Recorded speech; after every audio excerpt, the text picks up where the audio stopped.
नमस्कार, मी गोविंद बाबूराव कोराळे, सरपंच हसलगंज सांगराळ.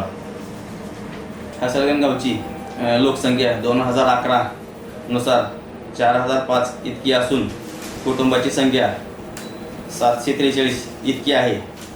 किल्लारीच्या भूकंपानंतर गावचे पुनर्वसन झालेलं आहे.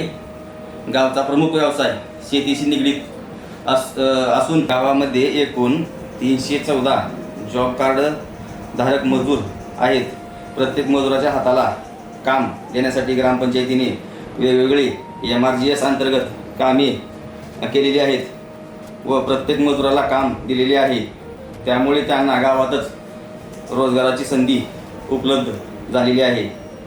आमच्या गावामध्ये ICICI बँक आली तेव्हापासून आमच्या उद्योगधंद्यामध्ये प्रगती झाली. आम्हाला बँकेमार्फत लोन देण्यात आले आणि आर्थिक परिस्थिती खूप प्रमाणात सुधारली आहे. मला कर्ज लोन मिळाले, बचत गटाचे लोन मिळाले. त्याच्यावरून माझा व्यवसाय चांगला चालू झाला व माझ्या लेकरांचे शिक्षण व माझ्या घरची परिस्थिती खूप चांगली सुधारली. मी CRP कार्यरत आहे. माझ्या गावामध्ये 43 गट आहेत.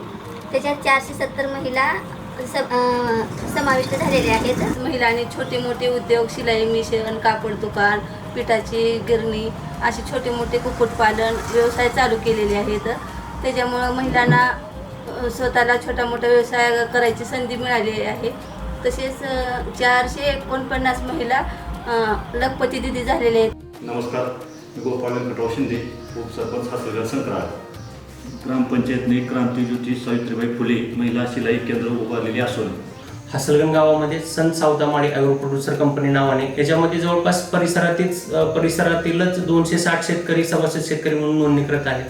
याच्यामुळे परिसरातील शेतकऱ्यांचा बऱ्यापैकी दुधाचे उत्पन्न वाढलेलं आहे. त्याच्यामुळे त्यांना फायदाही वाढलेला आहे.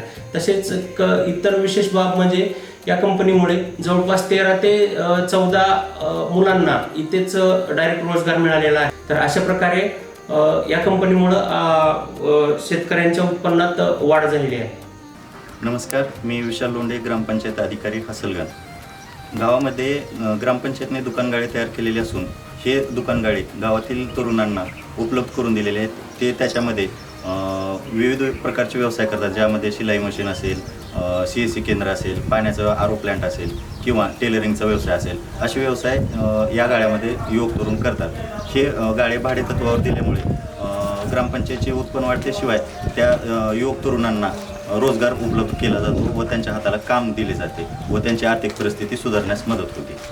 तसेच शेतकऱ्यांना विविध योजनेअंतर्गत विहीर, जनावराचा गोठा, कांदा चाळ, कुक्कुटपालन इत्यादी व्यवसाय MRGS अंतर्गत किंवा इतर योजनेअंतर्गत त्यांना दिले जातात, जेणेकरून शेतकऱ्यांना त्यांचा आर्थिक स्तर सुधारण्यास मदत होते व त्यांना रोजगार उपलब्ध होतो. गावामध्ये राष्ट्रीयकृत बँक ICICI बँक स्थापन करण्यात आलेली असून या बँकेमार्फत प्रत्येकांना कर्ज उपलब्ध करून देऊन त्यांना व्यवसाय करण्याची संधी दिली जाते व रोजगार निर्माण गावातच केला जातो. तसेच यासारखी विविध योजना उपक्रम राबवून ग्रामपंचायत गरिबी निर्मूलन करीत आहे व याच्याही पुढे असाच प्रयत्न चालू राहणार आहे. धन्यवाद.